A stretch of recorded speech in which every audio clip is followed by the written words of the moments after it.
The Mech Touch. Chapter 104, Fire in Your Veins. The duel between the Executioner and the Handshake stretched out over 100 exchanges. While the Swordsman Mech put a lot of power in its attacks, the spear-wielding medium mech always blocked or deflected the predictable attacks with ease. Sweat trickled from Lovejoy's brow as he desperately tried to figure out a path to victory. His damaged power reactor started to release more smoke as he kept stressing the Executioner. For a mech designed in just 10 hours, its relative stability impressed the audience. The armor isn't the best I've seen, but its integrity is top-notch for a designer this young. Who is the designer? Larkinson? Doesn't ring a bell. Bright Republic? What kind of backwater could nurture not one, but two designers who made it to the finals? No one had a clue why both Vez and Patricia came out of the blue and beat countless geniuses nurtured by the most prestigious second-rate institutions. Was there something in the water over at the Bright Republic? Were they secretly cultivating a group of half-alien hybrids? No one knew, but the pair's performances already exceeded their capacity of thought. Still, in the duel between Vez and Felix, most of the crowd favored the latter. Not only did he enjoy a better background, his mech was a marvelous machine. Even Vez wanted to dig into Felix's head in order to find out how he made the Handshake specialize in both railguns and spears. Hybrid mechs usually favored one weapon or the other.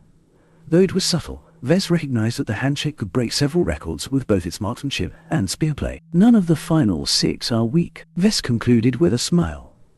If his mech lost to Felix's work, then he had nothing to complain. The only downside was that he could not afford to fall short when he almost reached the finish line. Too much was at stake. He already offended plenty of personage. Just thinking about how Gage's pilot mysteriously ended up committing suicide was enough to make V sleep uneasily. Only by winning this final duel and apprenticing himself to a master could he avoid the calamities he continually provoked. Thus, he kept rooting for Lovejoy, even as the audience peeled off to watch the other duels. The match seemed to lose all suspense. As the designer, Vez knew how much the Executioner could take. The Swordsman mech was tougher than it looked. As long as his pilot refused to give up, he still had a shot of winning. The Executioner slipped up when its power output stuttered for a fraction of a second. Though Lovejoy recovered quickly, Xandra still managed to slip in a spear thrust. The tip of the spear bore a hole through an arm, causing it to be unable to bear the weight of the sword. Lovejoy's mech already accumulated a fair degree of scratches, but this attack went beyond that. With each crippling strike, his mech's performance continued to decline. Just moments later, a Handshake struck the Executioner's chest with the butt of the spear. The kinetic impact failed to cripple the damaged mech, but succeeded in stirring up the vulnerable internals. The problem Lovejoy faced was that he couldn't get past Xandra's guard. The Handshake turned into a hedgehog in her hands. He had to worry about getting pricked every time he attempted to strike. There's no point in playing it safe, Lovejoy determined after achieving another fruitless result. I have to bet my mech against hers. The designer of his mech focused on maximizing its power and resilience. Against the control-focused Handshake, the Executioner could not possibly outmaneuver the spear wielder.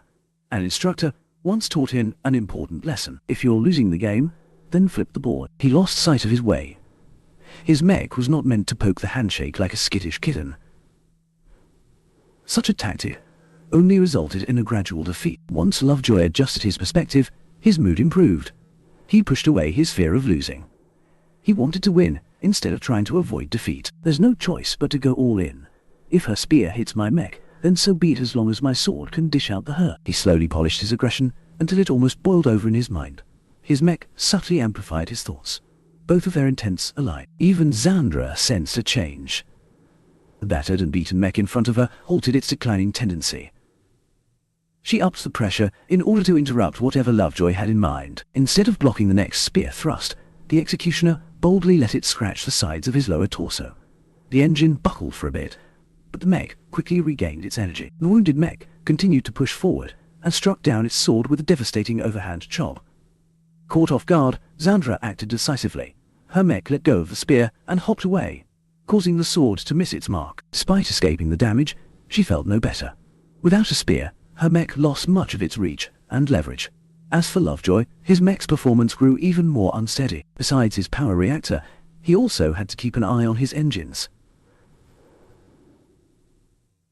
Thankfully, the spear did not penetrate deep enough to affect its core functionality. With a slow grip, The executioner pulled out the spear and held it above its shoulder. Meanwhile, having lost its principal weapon, the handshake retreated from the executioner and raced towards its fallen railgun. Just as it reached the weapon, it slowed down in order to pick up the large but fragile weapon. Even if the executioner wanted to stop the handshake, it was too late. That was what Xandra thought until the executioner threw the shortened spear at her mech. The handshake had just started to reach down and could not reorient itself in time. The thrown spear knocked its shoulder, but failed to penetrate through its armor. Though the handshake avoided critical damage, the impact threw it off balance and caused its hand to miss the railgun. Lovejoy already pushed his mech forward after it hurled the spear. By the time his mech came close, the handshake belatedly picked up its weapon and charged its capacitors. Xandra knew she couldn't wait for a full charge. Just as the executioner chopped towards her mech, she fired her railgun when it only charged up to 39%. The slug accurately hit the damaged mech's power reactor, causing the mech to experience an emergency shutdown. Before his mech lost its power, Lovejoy channeled all of the mech's remaining energy in a single heaven-shaking chop. Propelled by the mech's forward momentum, the weight of the sword finally crashed into the handshake's head and sliced down its neck. The massive sword carved up lots of systems and interfered with the mech's control systems. For a moment, both mechs stood still. Xandra's mech recovered first. The damage it suffered was severe, but fell short of killing it. Unfortunately, the sword remained stuck in its upper torso. Instead of trying to move away and aggravate its wounds, the handshake raised its railgun. The mech pressed the barrel against its disabled opponent's torso and charged up the weapon. 1%, 2%, its charge slowly accumulated. If not for the last attack, the railgun only needed several seconds to accumulate a sufficient charge. Right now, Xandra tried to hurry up the energy transfer. The executioner came to life. The mech might have lost its power reactor, but Lovejoy found a way around the situation by tapping his mech's energy cells directly. This was an extremely destructive process, as the power reactor normally moderated the highly active energy. Flooding the contents of the energy cells directly through the mech caused its internals to overheat in seconds. The mech could only last a couple of seconds as best, before all of its energy channels melted down. The executioner only needed 2 seconds to twist the sword and push is deeper into the handshake. Its sputtering flight system pushed the mech and its sword forward. At the last moment before the mech burned out, it suddenly leveraged its sword downwards, past the vulnerable power reactor. The tip of the sword tore through the flimsy shell around the cockpit and halved the sophisticated module that allowed the mech to be remote-controlled.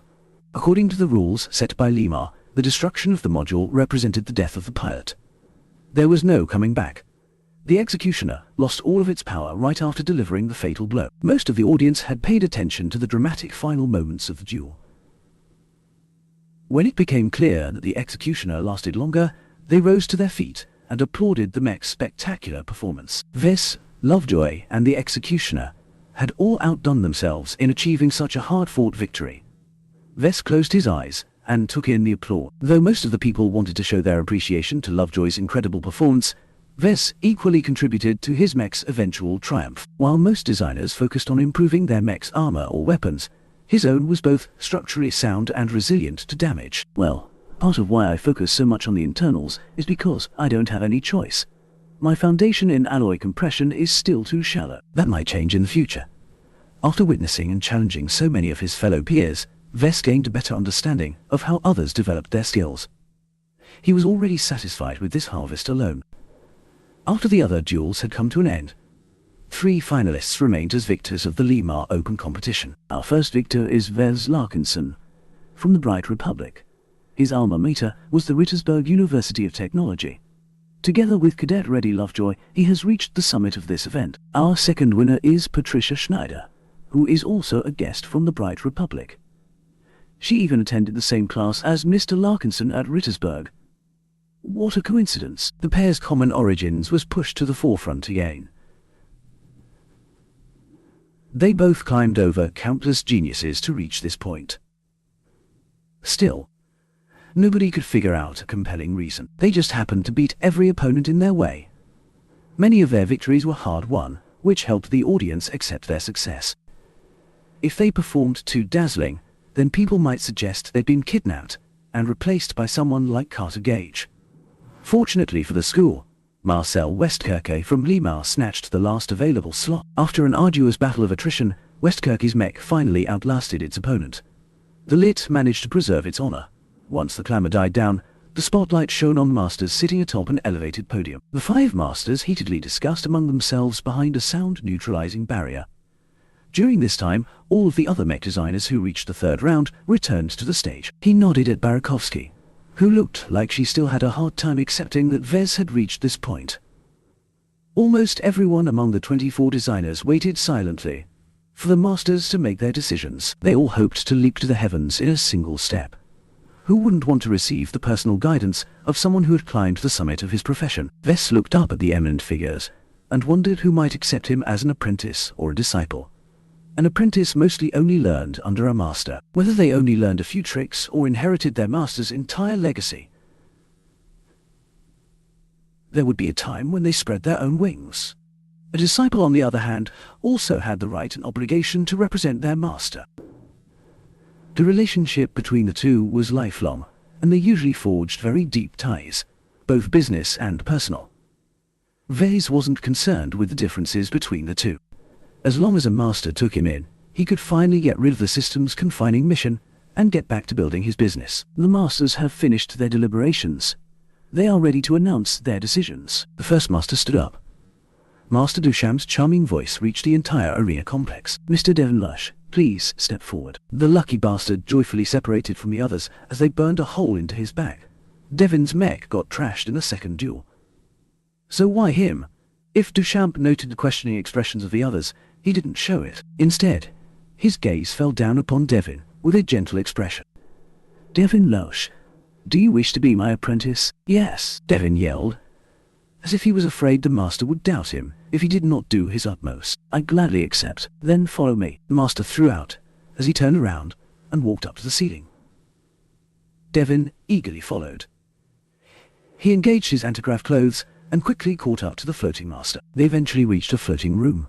With the first master done with his selection, the elderly Master Nguyen stepped forward. Mr. Marcel Westkirke, do you wish to acknowledge me as your teacher? Marcel calmly stepped forward and knelt on the floor.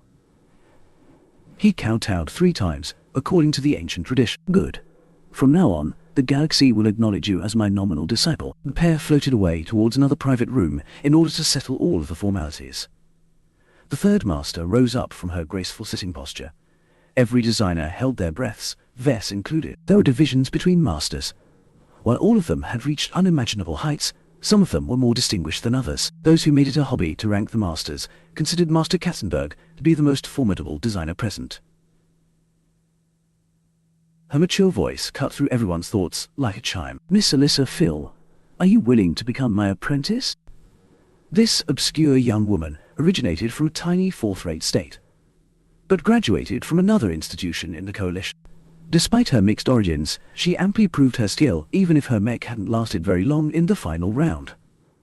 Much of her success could be attributed to snatching the top mech pilot in the first round. Vess applauded Phil's success, though not everyone was glad to see her ascend. The designers from Lima appeared especially resentful. As anyone could imagine, the offer caught her out of the blue. She enthusiastically accepting this amazing offer. She flew to Master Katzenberg's side as if she reunited with her long-lost mother. Only 2 masters remained. Coincidentally, both Vess and Patricia had not been selected yet. Unless Lima went back on their word, their turns came next. Between Master Olsen and Master Null, Vess thought it was a given that he'd be handed off to the latter. Someone as noble and graceful as Patricia was a great fit for the sophisticated Master Olsen. Reality proved otherwise.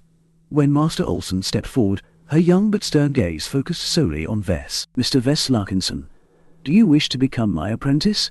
Everyone was speechless.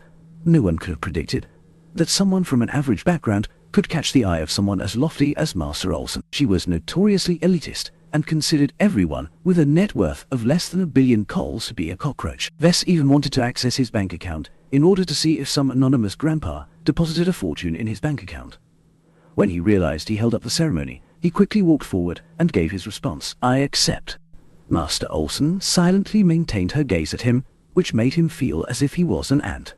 She wordlessly turned around and floated towards a room. Before Vess wondered how he could get up there, a silent platform arrived before his feet. After stepping onto its surface, The hovering surface swiftly carried him in the air. Vess barely heard Master Newell accepting Patricia his nominal disciple. He still wondered why Master Olson took a fancy for him. Were the rumors wrong?